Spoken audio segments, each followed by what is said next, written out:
it's a button indicating that that's being recorded. So now I'm going to post the link to the document into the chat.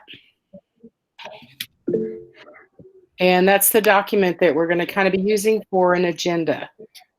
So, okay, before we get started, if you have anything specific that you'd like to learn about Google Calendar, please go ahead and post that in the chat, and we'll try to make sure that we cover that during the session.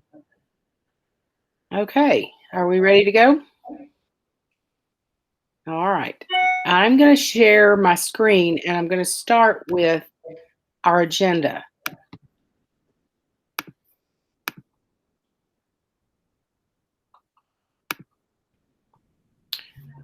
Okay, and here we go. See, I made myself a note and highlighted it at the top of the document. Don't forget to record the session.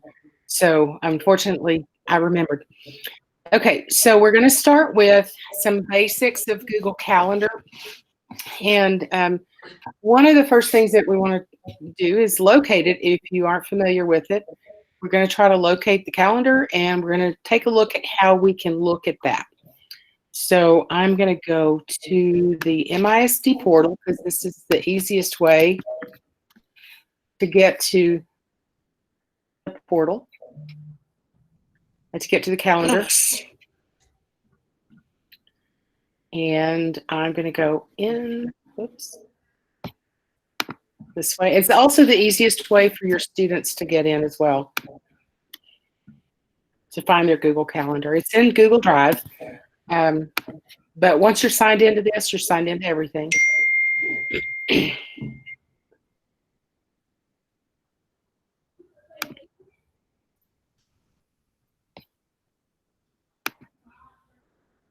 Okay.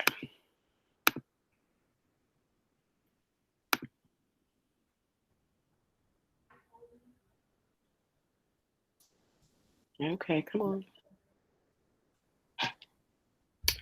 And we just click on Google Drive.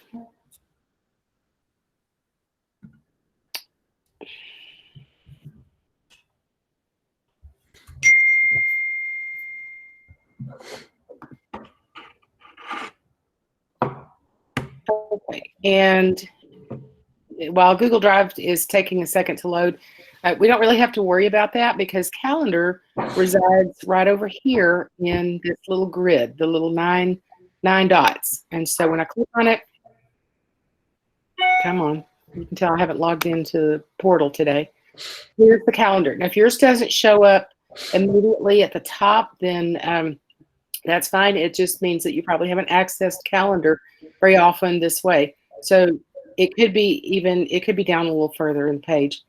So go ahead, and I'm going to click on Calendar.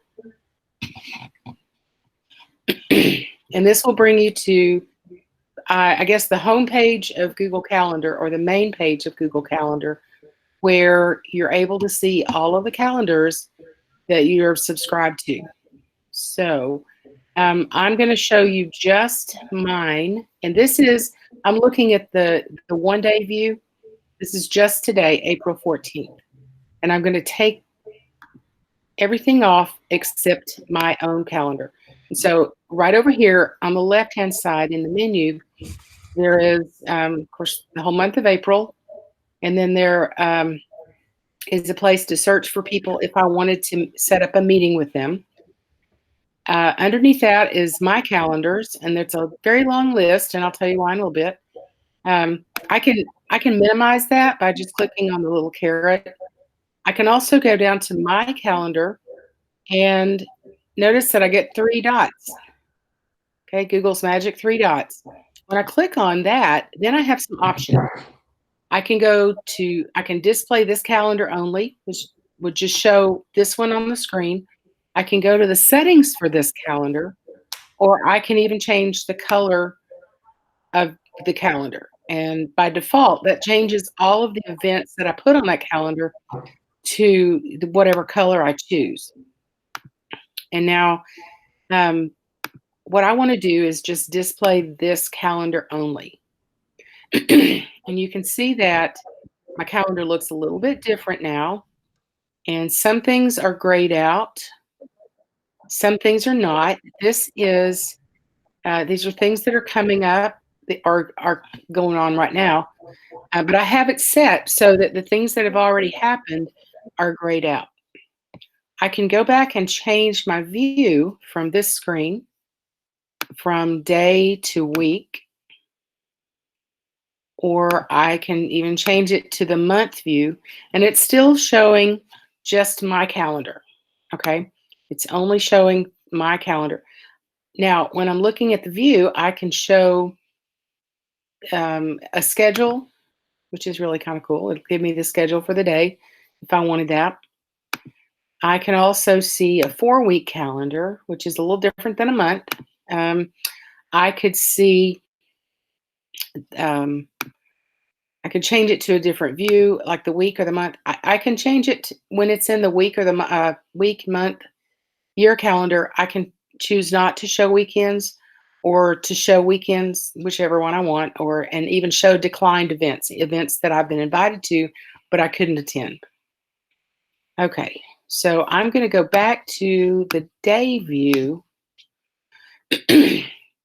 and work from here for just a little bit. Okay, so are there any questions so far about locating the calendar? We're good?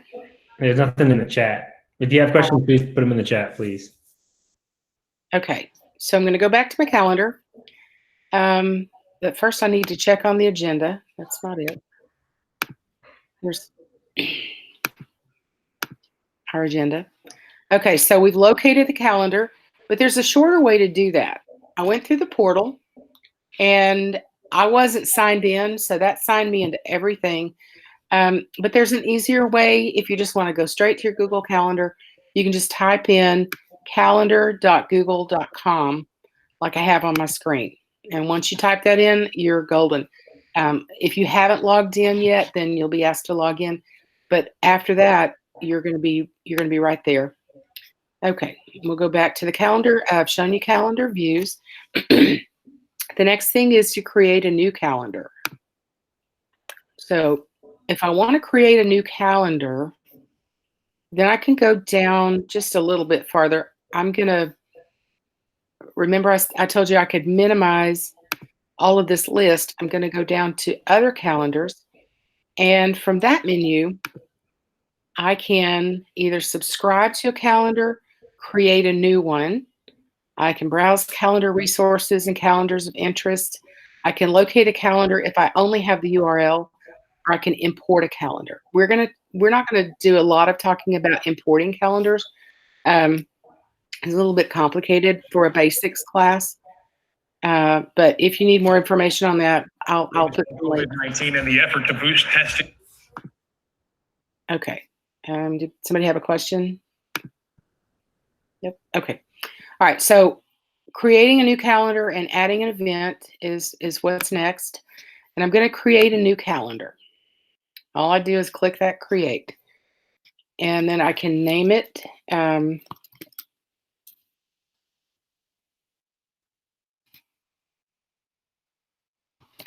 And I'm going to give it April calendar training.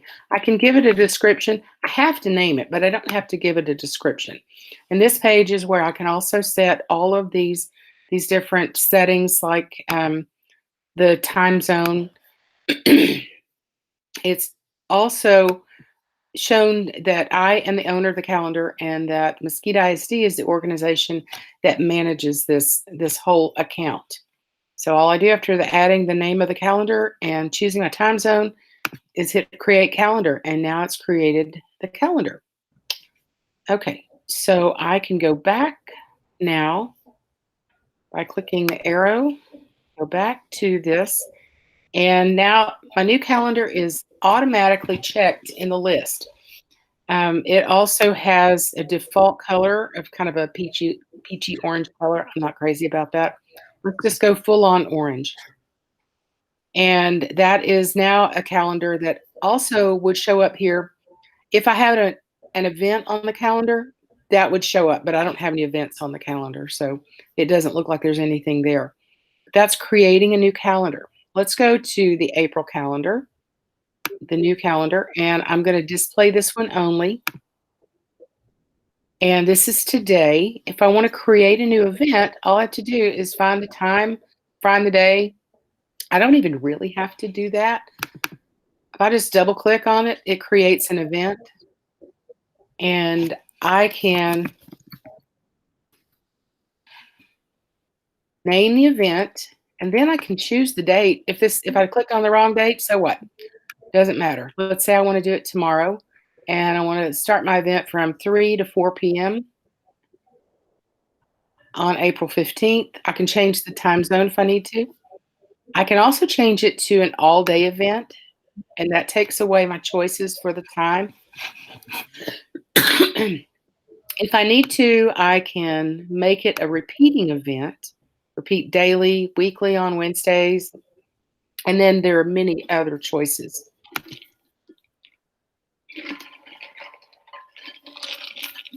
Okay, I can also, at this point, add a location if I need to. And Google is really good. Ooh, Disney store. Let's say the event's at the Disney store. Do you see what popped up? I got lots of choices. Let's say it's at the Disney store. Who knows? Why not? Nobody's there anyway. What would happen then when I put an event that just popped up, put an event location that just popped up, what would happen is on the calendar reminder, when you click on it at later, it's already created, it's going to even give you a map to that location, which is a really handy feature. I have a Zoom account also, so I could at this point make it a Zoom meeting, but I don't want to. Everybody has this available except for students. You can add conferencing, and when you click on that, you can click Hangouts Meet, and then that gives you some options for creating a Google Hangout. Click the drop down, and it gives me more information about the meeting. There's the actual URL to join. There is a phone number if you're calling in. There's a PIN number if you have to join from a phone. And then you can also change that Meet to a live stream. We're not going to go over too much about Google Meets right now because there's a Google Meet class, but this is how you would add it to a calendar event. Okay, and then down at the bottom, I can add a notification if I want to. Do I need a reminder? Maybe I do. 10 minutes before the event starts, I can click Add that notification. If I don't like that, I can just click the X to get rid of it. This is the calendar that it's going on, because that's the calendar I had pulled up on the screen whenever I double click to start creating the event. From here, though, I could change it to any of the other calendars where I can add events. You can see that I create a lot of calendars or subscribe to calendars. But this is the one that I want it on. Sometimes if you're trying to manage multiple calendars and you subscribe to different ones, you have editing rights on this calendar, that calendar, it's easy to put it on the wrong calendar. And so you always want to make sure, just to confirm that it's going on the right calendar, by looking at this. Now, the default color that I chose when I created this calendar was this orange. But let's say I want all my Disney store meetings to be a teal color, this turquoise. I can change just this event to a different color. And then I have the choice of saying whether I want this to show me as busy or free. And if I'm going to be busy, then I want to be busy. But if you wanted to show that you were free, that might be something that you would set, you would use on the occasion that it's just maybe you're creating an event to remind you when something happens, not necessarily that you have to actually go and do it. So that would also be a way to put something on to keep those reminders on your calendar, and notify yourself of things so you don't forget different things that are happening. But you could also put, if I wasn't going to actually be at my Disney store meeting, then I could put free on here. That would, and the reason that would matter is that if someone else wanted to schedule an event for me at the same time, they might see that I have an event scheduled, but that I'm also listed as free. So maybe I could come to their event. If you don't want to be considered for other scheduled calendar items, then maybe make sure that it's busy.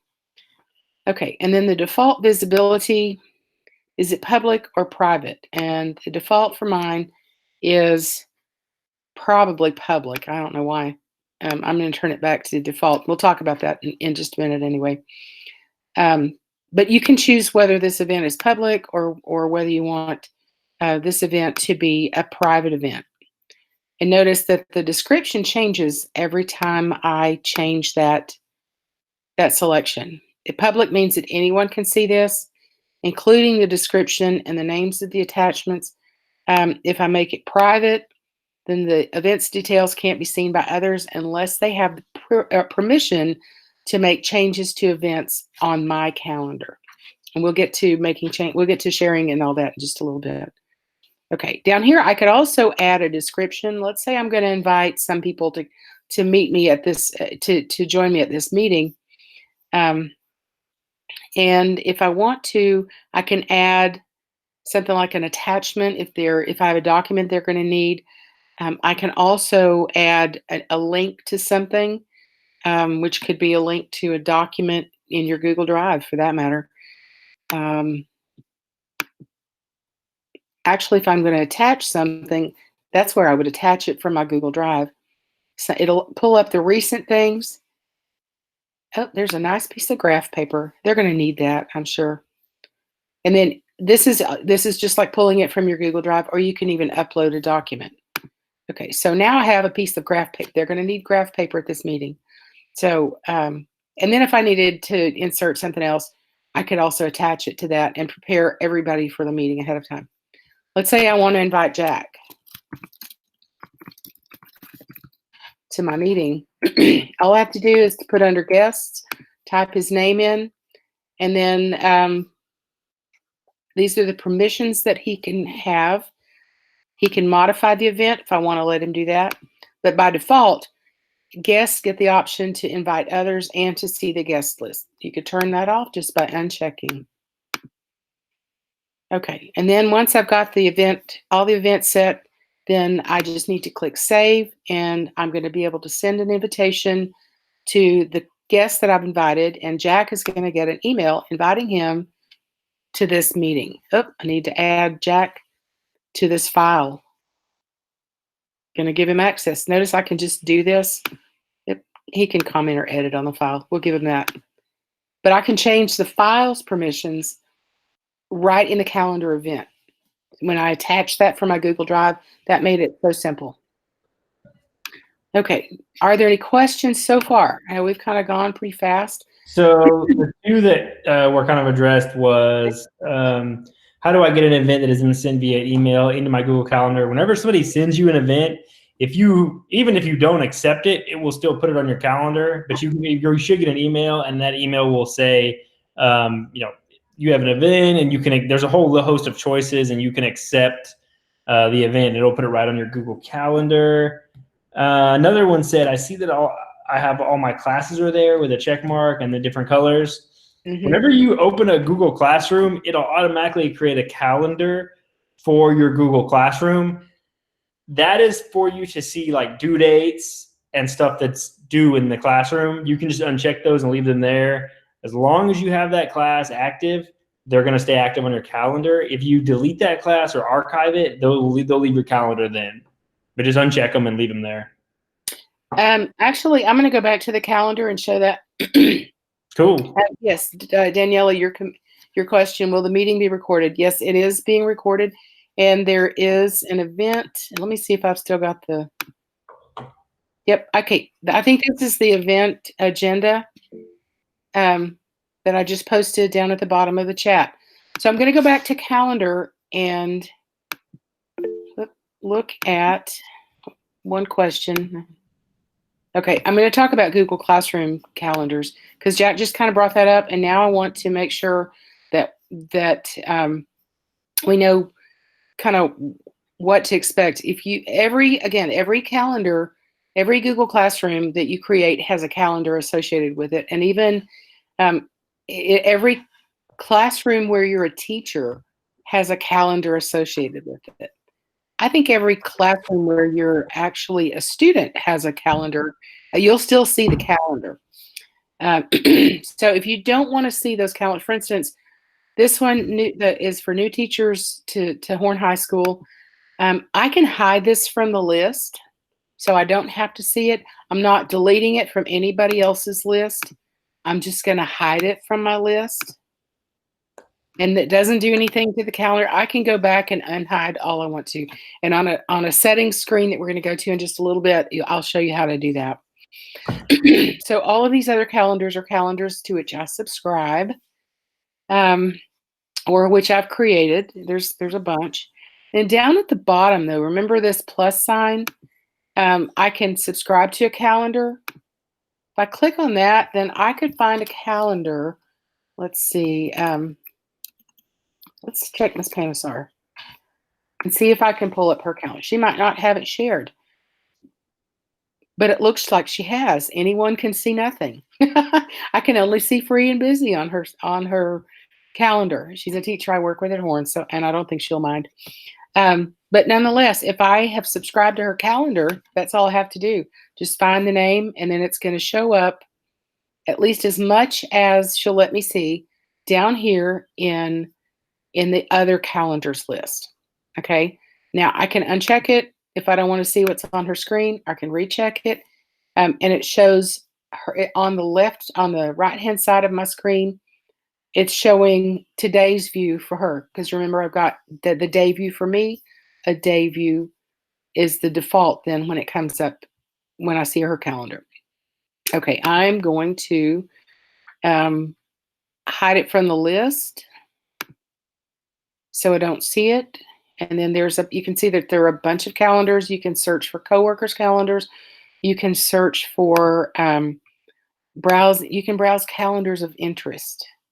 For example, holidays, sports calendars, and like I'm going to guess this is probably every major baseball calendar there is.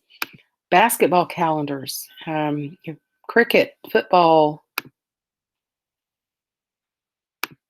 hockey, rugby. There's a phases of the moon calendar, if that's something that you want to subscribe to. If you only have the URL of a calendar, but you want to subscribe to it, and you've just been given that URL, then you could just paste that in as well. You can go down to the plus sign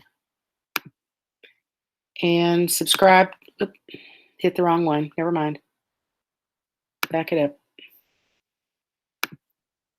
Okay, now you go from URL and pull this up, and then that could post the link of the URL as you need it. Okay. That could also be where you add your iCal. Okay. Let's see. That is subscribing to a calendar. Questions about subscribing or locating someone else's calendar? One of the questions is, how do I stop Google Calendar events from automatically appearing in my Outlook calendar? It's a good question. Yeah, good question. Actually, I think that's probably an Outlook setting, and I don't use the Outlook calendar very often. Just like I could decline events on my Google Calendar and still have I have the choice of whether to have those events shown or deleted. I would change that in my Google Calendar settings. So I'm going to say that that's probably something that is one of your choices in your Outlook settings. Okay. All right. I see the other question: importing an iCalendar event to my Google Calendar. What is iCalendar? iCal is the Apple calendar, and iCal is kind of the native calendar for all Apple devices. And I haven't used that in a while. I'm gonna add some resources. When I last used it, it was so. iCalendar is, I mean, it's it's very easy. It's really great to use between Apple devices. Mhm. You can essentially log into all of you. It's kind of like a app that lets you put all of your calendar. You can put all of your calendars on there where you can't really put your iCalendar or on your Google. You in the iCalendar you can put your Google Calendar on there, but it doesn't natively work. I mean, I don't think it natively works very well. It's not really easy to do things versus the Google system. Yeah, there are instructions Works together. on I believe on the Google Calendar help site, and I'll make sure that those are on this document. We're not going to cover it just because, and I don't have a lot of recent experience importing an iCalendar event into my Google Calendar, just because I don't use iCalendar very often. So, Jack, if you want to tackle that, you're more than welcome to. I don't use it very ever. Yeah, and the main reason is just because it doesn't work so well with Google Calendar, and I use Google Calendar all the time. And Google and Outlook play better together. Oh, okay. The reason why I was asking is because our principal sent that via iCalendar, and she said, go ahead and download, import. So I downloaded it, but then I didn't want to screw anything up by putting it in. Yeah, if someone else sent you the event, you're not going to screw it up. Just accept or decline, whichever one you need to do. And it didn't have that option, though. Do you know what I mean? No. Like it just had. I mean, she just sent us the link, and said download and import this iCalendar event into your calendar. Okay. And I didn't know if we had both calendars or. Well, it probably means that she just created it using iCal, and then invited you. I'm sure you had access to it. Did you click on the link? I did. Well, I could. Yes. Well, I downloaded it. Okay, so you download. I know it's sitting down there. Okay, if you open it up, if you click to open it up, it'll probably give you the option of adding it to your own calendar or declining it or whatever. But you have to open it up before you get those choices. Oh, okay. So like into home. I'm not sure what you're talking about. I know. Me either, girl. Okay, thanks. That's why I'm on here. I will make sure that there are some instructions in the document, okay? Because okay, thank you. iCal and Google Calendar, they don't always play well together. Okay, all right, thank you. All right. Okay, I'm going to go back to our agenda and go back to the calendar. Let's see, am I presenting yet? Yep. Let's make sure I'm presenting. Okay, and back on the calendar, and back to the agenda. Okay, back to the agenda. Add a shared event to your own calendar. I'm going to show you this because this is something that I don't think we use often enough. And if you use it, I'm preaching to the choir. But I'm going to show you something like I work a lot with Horn High School, and so they have a website called the JFL Staff Portal, and on that page, on the website is this virtual calendar.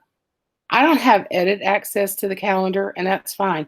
I don't need to, but there are some things that I want to make sure I don't miss. For example, let's say I want to join the English 1 group in their PLC tomorrow. I'm going to click on this event, and while I can't see a lot right here, I have copy to my calendar available.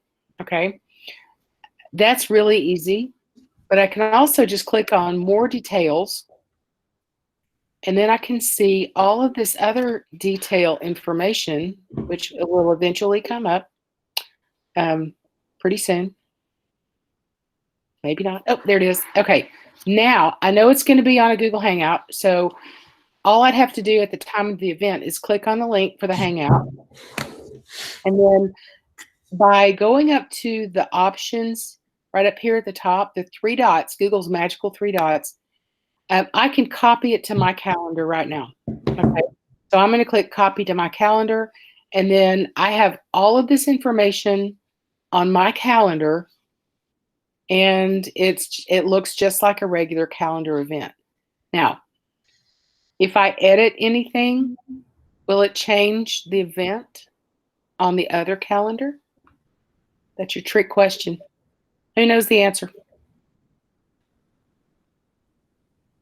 Anybody know the answer? If I change the event from that screen, will it It'll change? just change it on your calendar. I don't think it'll change on anyone else's. Absolutely. That is exactly the right answer. It's only going to change it on my calendar. Yeah, it's not going to do anything for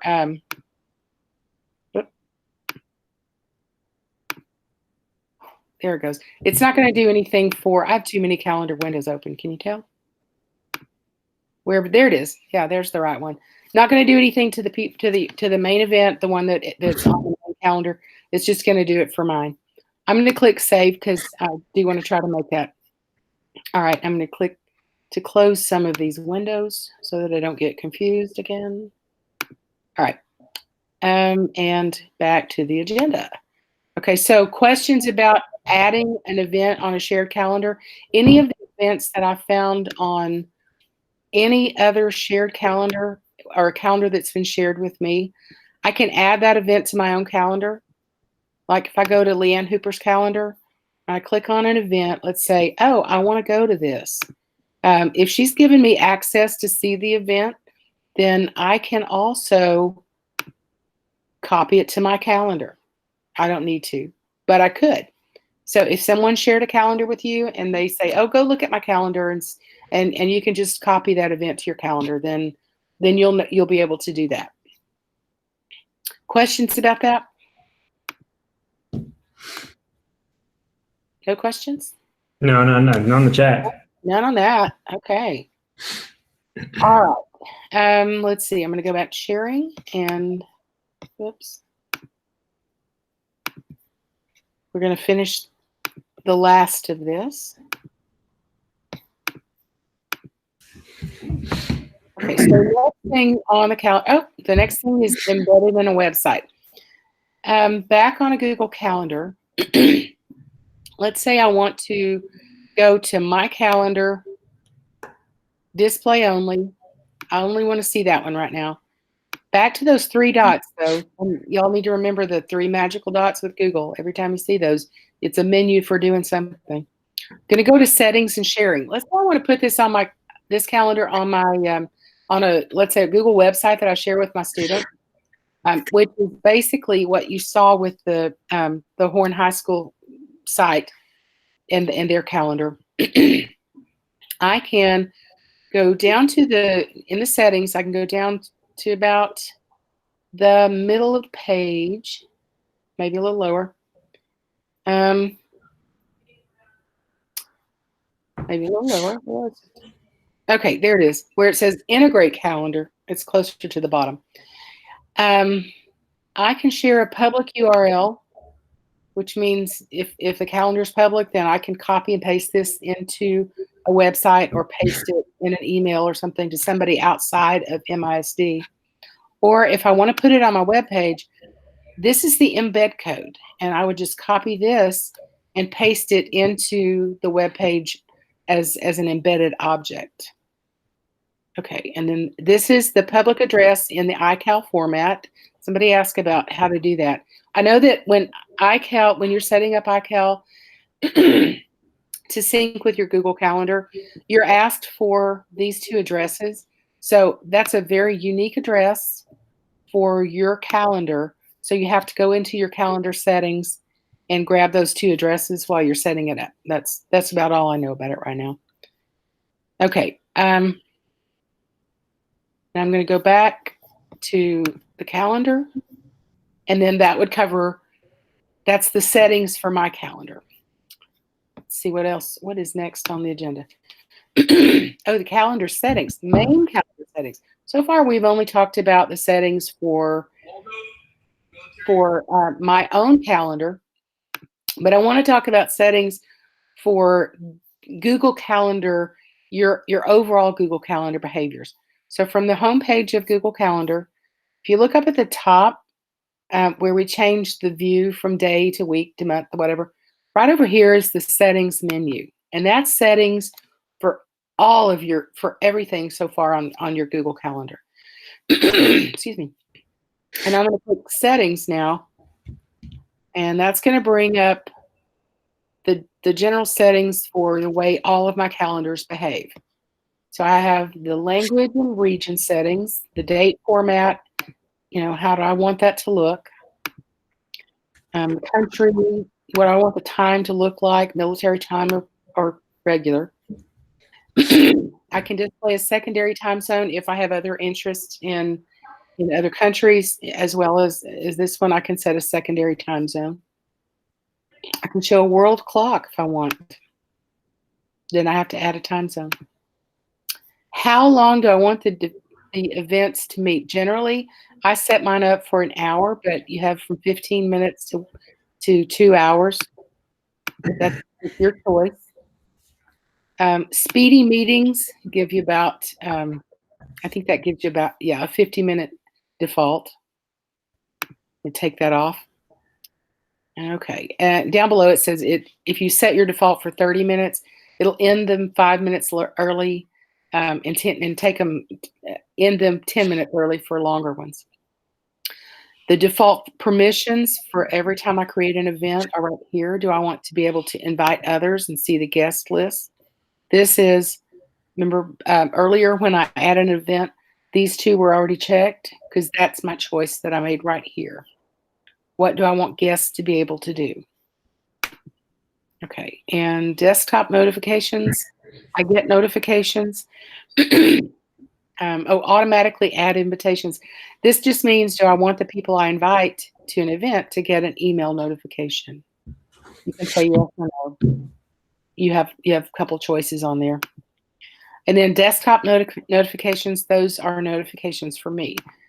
And to be honest, Jack, you may know the difference. I don't even know if I know the difference between a desktop notification and an alert. It seems like I get all kinds of. I think the alert is what pops up in the corner of like your browser or whatever. Okay. The desktop notification, if they're on a Mac, it pops up in the upper right-hand corner. Like you had a couple notifications a minute ago. Yeah. And I changed it last time I taught this class from alerts to notifications. And to be honest, I don't notice much difference. Either way, it still lets me know. So, okay, so my view options, again, we kind of looked at this a little earlier. I can change the way I look at the calendar. I can show weekends or events that I've declined. And this is where that setting is for Google Calendar about declining the declined events. If I want to show the ones I chose not to go to, then I can show those. I can uncheck the box to make sure that I don't see the things that I opted out of. And I suspect that Outlook also has that somewhere.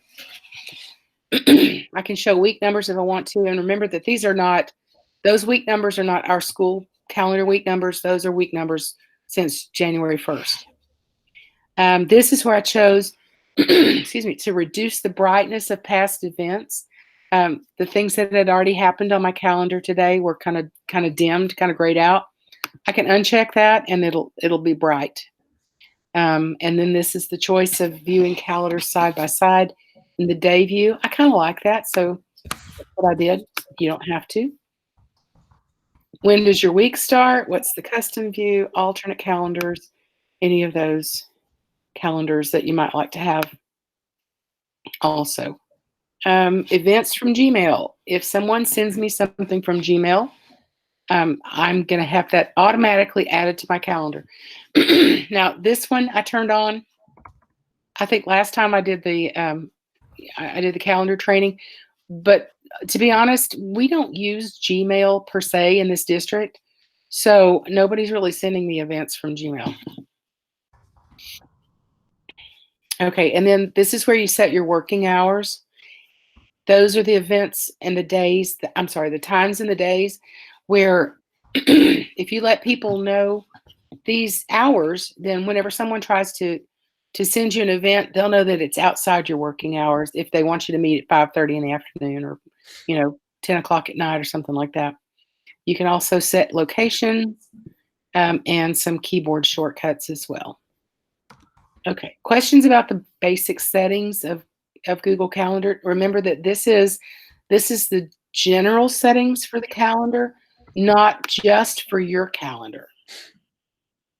And this was found from the top screen, the little gear right at the top on the home screen. Okay.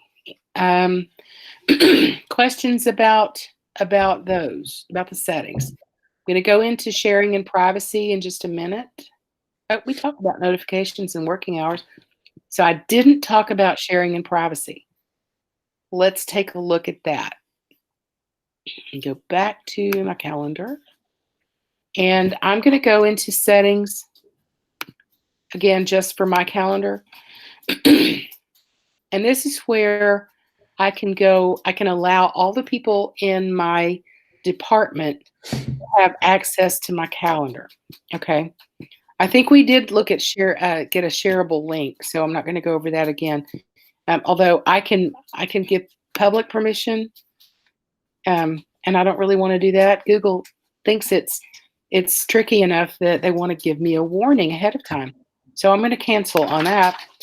But I can make it available for anybody in Mosquito ISD to find my calendar and see whether I'm free or busy.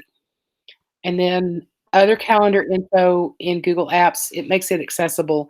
Like it kind of links all my Google apps, Google Calendar, Docs, Sheets, anything else where a calendar event would come up. And then down at the bottom, sharing with specific people. This is where I can add people to my department, from my department, and let them see my calendar. You can see that everybody in my department should be able to see all of the event details. And if I want to add somebody to my calendar, let's see, who would not be on there? Let's say, okay, let's say Ann Tates. She is also in our department. And if I wanted to give her access to my calendar, then I just type in her name, pulls it up, and then I can add other people at the same time and give her the same permissions as everyone else, or give her additional permissions or fewer permissions. So at that point, I can add as many people as I need to. Okay, and then notifications, other notifications, we kind of talked about that. This is where you can set the kind of notifications that you want. If you subscribe to a calendar, let's say we have a calendar in our department called the Professional Learning Calendar, which is where you guys probably access links to things, to all of these trainings. Professional Learning Calendar is actually a calendar that I created several years ago. And if I wanted to make sure that I get notifications, I could go to that calendar, go to the settings, and choose to get email notifications or none anytime something happens to this calendar. If someone else puts an event on my calendar, which they could, or they could invite me to it, or they could cancel something, then I'm going to get an email for all of this. And there's that daily agenda. I get a daily agenda every day. It sends it out about 5 o'clock in the morning. It's in my email. And then again, down here at the bottom are the different URLs to your calendar. We talked about that earlier. There's also down one more setting down at the bottom. You can remove the calendar. All events will be deleted. Don't click that button.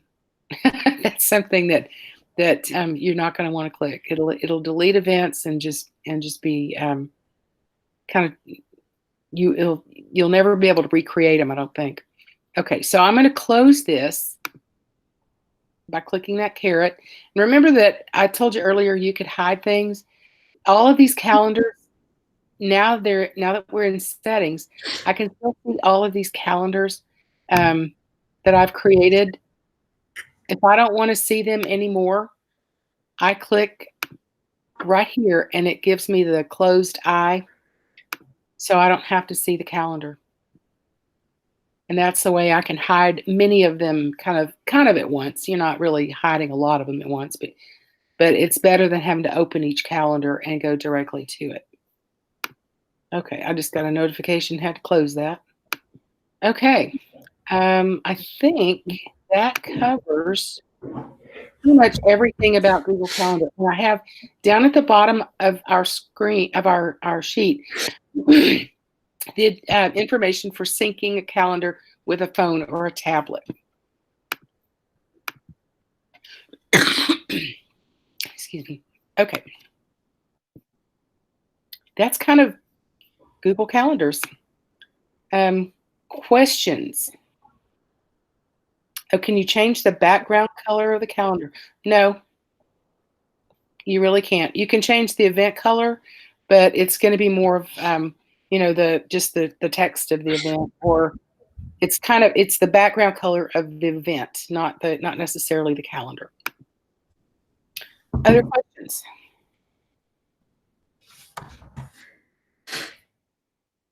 No? I don't see anything in there. All right. That's all we have for you. You want to, if you have any specific questions about calendars, your calendar, or if you have a problem with calendar, I would encourage you to go to the Google Calendar help screen, which I'm going to share my screen just one more time and show you how to get some help on Google Calendar. You also have an instructional technology coach assigned to your campus, and we all just really happy to help you with anything related to Google Calendar. So I'm going to go back to Calendar though, and go to back to the home page, and notice right here is the question mark, and that's one of Google's best features. Click on that question mark and you can go directly to help, or you can go to training, or you can see updates about Google Calendar. Or if you have a great idea that you want to share with Google, you can send them some feedback. So I'm going to go to the training link, and notice that now I have, this is all about Google Migrate Old Calendar Events, iOS. This is how to connect everything with iOS, Android, etc. There's cheat sheets and all kinds of really good help on there. And here's even some answers probably for if you previously used Outlook, IBM Notes, other calendar applications. So I'm going to put this in the document at the bottom, and we'll make it look pretty later. But that's also where you can get more help on Google Calendar. Okay, additional questions before we leave? Oh, you're welcome. Thank you for joining us. Yes, thank you. Yeah. Okay, so that's all we have. If you are, if you don't have any more questions for us, just be sure to grab that that document, make a copy of it if you want, and then you can have all of those great links too. Thank you.